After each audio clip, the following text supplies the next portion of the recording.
Hello दोस्तों, कैसे हैं आप सब। एनआर एजुकेशन में आपका स्वागत है। उम्मीद करता हूँ आप सब सही होंगे। तो हमने साइंस के एमसीक्यूज की ब्रेकडाउन सीरीज स्टार्ट की हुई है। अगर आपने पिछले एमसीक्यूज की वीडियोस को नहीं देखा है तो आप जाकर उनको देख सकते हैं। तो चलिए शुरू करते हैं आज की वीडियोस का breakdown. A vitamin requires cobalt for its activity. The vitamin is, देखो ये एसएससी सीजीएल में पूछा गया क्वेश्चन है। ठीक है, 2010 में आया हुआ है। तो इसमें पूछा है कि जो इनमें से कौन सा विटामिन है जिसको क्या होती है, कोबाल्ट की जरूरत पड़ती है। तो इसमें से जो विटामिन B12 होता है उसको ही क्या होता है, कोबाल्ट बहुत जरूरी होता है। ठीक है, अब देखो इसको है ना, विटामिन B12 को देखते हैं ये है क्या। देखो विटामिन B12 जो है, इसका दूसरा नाम क्या है, कोबेलेमिन भी बोलते हैं इसको। ठीक है, और ये आरबीसी और डीएनए के लिए क्या होता है, बहुत ज़्यादा ज़रूरी होता है। अब ये क्या डेवलप करता है, हमारे ब्रेन और नर्वस सेल को डेवलप करने में बहुत ज़्यादा काम आता है। इसके जो रिच फूड है विटामिन B12 के, वे कौन कौन से हैं, एक fish, meat, eggs and dairy product जो होते हैं वे क्या होते हैं, इसके रिच फूड होते हैं। अब सिम्टम देखते हैं इसके कि भाई ये इनकी कमी से क्या हो जाता है। ठीक है, इसके क्या होने लग जाता है हमारी बॉडी में। इससे क्या होता है, देखो जो मसल्स होती है, ठीक है, वो क्या होती है, वीक होने स्टार्ट हो जाती है। उसके बाद जो वॉकिंग करने में हमें क्या होती है, प्रॉब्लम होती है, वेट लूज होने लगता है, इरिटेबिलिटी हो जाती है, फटीग होता है, और जो हार्ट बीट होती है वो क्या हो जाती है, इंक्रीज हो जाती है। देखो जो विटामिन बी होती है, क्योंकि बी का ही टाइप है ये B12, तो विटामिन जो बी होती है इसके सारे टाइप दिए हुए हैं। ये क्या होता है, 8 टाइप के होते हैं। ठीक है, B1, B2, B3, B5, B6, B7, B9 और B12, ये इधर ही इसके क्या है, नाम दिए हुए हैं। ठीक है, तो आप इनको भी जरूर देखना। उसके बाद कोबाल्ट की बात करते हैं। कोबाल्ट का सिंबल क्या होगा, CO। ठीक है, ये कोबाल्ट इस टाइप का होता है।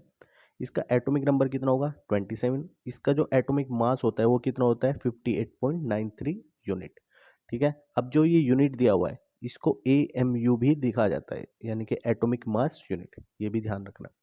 उसके बाद ये क्या होता है, फेरोमैग्नेटिक मेटल होता है। अब इसको ग्रुप कौन से में, 9 में रखा गया है पीरियोडिक टेबल में। उसके बाद इसका जो यूज़ किया जाता है, कहाँ पे यूज़ करते हैं हम, इस हीट रेजिस्टेंस में इसका यूज़ किया जाता है। और ये क्या होता है, मैग्नेटिक एलॉय बनाने में इसका यूज़ किया जाता है। उसके बाद इसका यूज़ करते हैं हम जब जो भी रिचार्जेबल बैटरी होती है वहाँ पे यूज़ करते हैं, जैसे सेल फोन की बैटरीज, लैपटॉप की, इलेक्ट्रिक व्हीकल्स की। तो वहाँ पे इसका क्या होता है, मोस्टली यूज़ किया जाता है। उसके बाद हाई टेम्परेचर सुपर एलॉय में भी इसका यूज़ करते हैं कोबाल्ट का, कटिंग टूल्स में भी यूज़ किया जाता है, मैग्नेट वगैरह बनाने में भी इसका यूज़ किया जाता है। अब विटामिन डी को देखते हैं, क्योंकि विटामिन डी भी ऑप्शन में था। ठीक है, तो ये क्या होता है, इसका दूसरा नाम क्या है, कैल्सीफेरोल है। और जो विटामिन डी के टाइप है वे कौन से हैं, ये वाले। विटामिन डी के कितने होते हैं, 4 टाइप्स के होते हैं। एक होता है प्रोविटामिन D2, विटामिन D2। उसके बाद कौन सा होता है, डी हाइड्रोकोलेस्ट्रॉल होता है। एक क्या होता है, कैल्सीफेरोल होता है। ठीक है, अब जो विटामिन D2 होता है, यानी कि जो प्रोविटामिन D2 होता है, ये क्या होता है, ये प्लांट से मिलता है हमें। ठीक है, और उसके बाद जो विटामिन D2 होता है, ये भी क्या होता है, ये भी प्लांट्स में मिलता है। लेकिन जो ये वाला विटामिन है, जो 7, जो लिखा है 7 डी हाइड्रो कोलेस्ट्रॉल, जो विटामिन होता है ये किससे मिलता है, एनिमल से मिलता है, ये ध्यान रखना है। उसके बाद जो विटामिन D3 होता है, ये सन से मिलता है हमें, मतलब सन की लाइट से क्या होता है, जनरेट होता है। तो ये भी पूछा जाता है, जो सन की लाइट से जनरेट होता है विटामिन डी का, वो कौन सा टाइप होता है, कौन सा है, विटामिन D3। अब देखो इसके जो गुड सोर्स होते हैं कौन कौन से हैं, गुड सोर्स है ऑयली फिश, रेड मीट और एग यॉर्क, ये इसके क्या है, रिच सोर्स है विटामिन डी के। अब यहाँ पे कुछ विटामिन दिए हुए हैं, मतलब जोन जोन से हैं वे, यहाँ पे आपको ध्यान रखना है। जो वाटर सोल्यूबल विटामिन होते हैं वे कौन कौन से होते हैं, vitamin B and vitamin C, यही केवल वाटर सोल्यूबल होते हैं। बाकी सब क्या होते हैं, फैट सोल्यूबल विटामिन होते हैं। ठीक है, अब वाटर सोल्यूबल भी होते हैं, 2 टाइप्स के होते हैं, एक बी कॉम्प्लेक्स, एक होता है non B complex. B complex में कौन कौन से आते हैं, एक होता है एनर्जी रिलीज, एक होता है हेमाटोफिएटिक। हेमाटोपियोटिक में कौन से आते हैं, एक फोलिक एसिड आता है जो B9 है। ठीक है, एक होता है साइनाकोबालेमिन B12। एनर्जी रिलीजिंग में कौन कौन से आते हैं, B1, B2 और B3, ये होता है एनर्जी रिलीजिंग विटामिन। ठीक है, और फैट सोल्यूबल कौन कौन से विटामिन होते हैं, विटामिन ए, विटामिन डी और विटामिन ई और विटामिन के, ये कौन से होते हैं, फैट सोल्यूबल विटामिन होते हैं। Is the symbol of God, इसमें पूछा है जो गोल्ड होता है, ठीक है, उसका सिंबल पूछ रहे हैं, इसमें सिंबल क्या होगा। अब देखो अगर हम यहाँ पे गोल्ड की बात कर रहे हैं तो Mg किसका होता है, मैग्नीशियम का होता है। ठीक है, और यहाँ पे जो Hg होता है वो किसका होता है, मरकरी का होता है। Ag किसका होता है, सिल्वर का होता है। Au होता है गोल्ड का। ठीक है, तो इसका करेक्ट आंसर कौन सा होगा, Au होगा। अब देखो इसको गोल्ड को हम Au ही क्यों बोलते हैं, ठीक है, ये आपको पता भी होगा या नहीं पता होगा, लेकिन मैं बता रहा हूँ इसको एयू क्यों बोलते हैं। अब देखो गोल्ड का जो ओल्डेस्ट नाम था, मतलब जो पुराना नाम था, इसको पहले ओल्डेस्ट जो नाम था वो क्या था, ओरम ही इसका नाम था, को हम बोलते थे ओरम। अब ओरम इसलिए बोलते थे क्योंकि ये क्या था, ग्लो करता था, ये बहुत ही क्या करता था, ग्लो करता था, ग्लो की वजह से इसको क्या बोलते हैं, ओरम बोलते हैं। तो ओरम का ये पहला ए यू ही इसमें क्या किया गया, यूज किया गया है। इसलिए गोल्ड का जो नाम होता है, जो सिंबल होता है, वो क्या होता है, ए यू ही यूज करते हैं। अब देखो गोल्ड अगर आए तो इसके बारे में थोड़े से पॉइंट देख लो, ठीक है। इसका जो एटॉमिक नंबर होगा वो कितना होगा, 79। अब इसके अगर बात करें एटॉमिक मास के बारे में, तो एटॉमिक मास कितना होगा इसका, होगा 196.964, ठीक है। अब ये क्या होता है, सॉफ्ट होता है, ठीक है, और मेलिएबल भी होता है। सॉफ्ट होता है, मेलिएबल होता है और डक्टाइल होता है। उसके बाद इसको हम ट्रांजिशन मेटल भी बोलते हैं, ठीक है। ये क्या होता है भाई, ट्रांजिशन मेटल भी होता है। ये क्या होता है, थोड़ा ब्राइट होता है, कलर में कैसा होता है, ब्राइट होता है, ब्राइट होता है और स्लाइटली क्या होता है, येलो टाइप्स का होता है, ठीक है। ब्राइट होता है और क्या होता है, स्लाइटली येलो टाइप का। अब इसका यूज़ सबको आपको पता है कहाँ पे यूज़ होता है, इसका ज्वेलरी वगैरह बनाने में इसका यूज़ किया जाता है, ठीक है। एक और चीज़ है, इसका यूज़ जो होता है वो ट्यूमर के ट्रीटमेंट में किया जाता है, ठीक है। जो ट्यूमर होता है उसके ट्रीटमेंट में इसका यूज़ करते हैं। और यूज़ उसमें से गोल्ड का जो आइसोट्रोप होता है, एक कौन सा आइसोट्रोप यूज़ करते हैं इसमें, आइसोट्रोप 198, ये इसमें यूज़ किया जाता है इसके ट्रीटमेंट में, ठीक है। ये भी पॉइंट क्या रखना है, आपको याद रखना है। अब देखो मैग्नीशियम के बारे में थोड़ा देखते हैं, ये इस टाइप का होता है। मैग्नीशियम का एटॉमिक नंबर कितना होता है, 12। एटॉमिक मास कितना होता है, 24.305। एल्कलीन अर्थ मेटल होता है, इसको ग्रुप नंबर कौन से में रखा है, 2 में। 2 के जो होते हैं वो कौन से होते हैं, एल्कलीन अर्थ मेटल होते हैं, ठीक है। और जो 1 के होते हैं उनको क्या बोलते हैं, हम अर्थ मेटल बोलते हैं।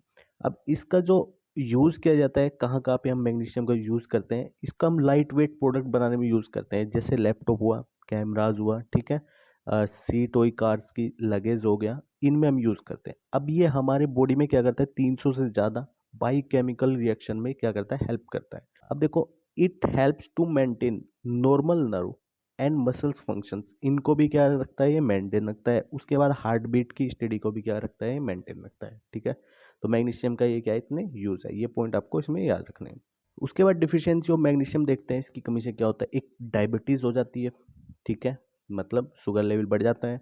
उसके बाद माल न्यूट्रिशन की प्रॉब्लम होती है। उसके बाद डायरी की प्रॉब्लम स्टार्ट हो जाती है। तो ये क्या होते हैं, मेन कॉजेज है इसके। उसके बाद रिच सोर्स ऑफ मैग्नीशियम जो ये है, जैसे वोलवीट हो गया, ये रिच सोर्स है, आलमंड हो गया, ठीक है, पीनट हो गया, डार्क चॉकलेट, ब्लैक बीन्स, तो ये सब क्या होते हैं, मैग्नीशियम के रिच सोर्स होते हैं। तो अब बात करते हैं मरकरी की, मरकरी भी इसमें आया हुआ है, ठीक है। तो मरकरी का एटॉमिक नंबर कितना होता है, 80। एटॉमिक मास कितना होता है इसका, 200.59 यूनिट। ये क्या होता है, एक मतलब अकेला, ये क्या है, मेटेलिक एलिमेंट्स है, जो क्या होता है, लिक्विड फॉर्म में रहता है, ठीक है, कौन स्टैंडर्ड टेम्परेचर एंड प्रेशर पे। अब इसको क्विक सिल्वर भी बोला जाता है। इसका यूज़ कहाँ पे करते हैं, जो ओल्डेस्ट थर्मामीटर थे भाई उसमें इसका यूज़ किया जा रहा था, ठीक है। बैटरीज में भी यूज़ किया जाता है इसका मोस्टली, और पेपर इंडस्ट्रीज में भी यूज़ करते हैं इसका। उसके बाद एंटीसेप्टिक्स, जो मेडिकल्स वगैरह होते हैं उनमें एंटीसेप्टिक्स के रूप में यूज़ करते हैं इसका। उसके बाद रिएजेंट के रूप में यूज़ किया जाता है इसका लेबोरेटरी में, जैसे कैटलिस्टिक वगैरह में यूज़ करते हैं मरकरी का। नेक्स्ट क्वेश्चन है, which mixtures of metal is used in the gun metal. तो जो गन मेटल होता है इनमें से कौन से मेटल का उसमें यूज़ किया जाता है, ठीक है। तो जो देखो जो गन मेटल होता है उसमें क्या होता है, कॉपर भी होता है और टिन होता है और जिंक होता है, मतलब इन तीनों के कॉम्बिनेशन होता है, तो उसको क्या बोलते हैं, गन मेटल बोलते हैं, ठीक है। अब एक चीज़ और ध्यान रखनी है इसमें, इसका गन मेटल का तो ये हो जाएगा। एक चीज़ और ध्यान रखनी है, जो ब्रास होता है, ठीक है, तो ब्रास जो होता है वो मिक्सचर होता है किसका, कॉपर एंड जिंक का। और जो ब्रॉन्ज होता है वो मिक्सचर होता है कॉपर एंड टिन का। जो ब्रॉन्ज होता है वो किसका होगा, कॉपर एंड टिन का, SN का। ये दोनों बहुत इंपॉर्टेंट है, ये बहुत बार पूछे गए हैं एग्जाम में। अब देखो गन मेटल से रिलेटेड कुछ पॉइंट्स देखते हैं। तो ये क्या होता है, एलोय होता है, किस किस का, कॉपर का बताया था, टिन का और जिंक का। कॉपर जो होता है इसमें कितना होता है भाई, 88% के आसपास कॉपर होता है, 8 से 10% के आसपास टिन होता है, और 2 से 4% के आसपास में इसमें क्या होता है, जिंक होता है, ठीक है। ये क्या होता है, इसमें जिंक होता है। उसके बाद गन मेटल का जो दूसरा नाम है, इसको रेड ब्रास भी बोला जाता है, ठीक है। इसको यूएसए में रेड ब्रास बोला जाता है। गन मेटल का कैसा कलर होता है, डार्क ग्रे और ब्लैकिश। अब इसका यूज़ कहाँ पे करते हैं, मोस्टली हाइड्रोलिक कास्टिंग्स में यूज़ करते हैं, जैसे वाल्व वगैरह, ये सब वाल्व है, ठीक है।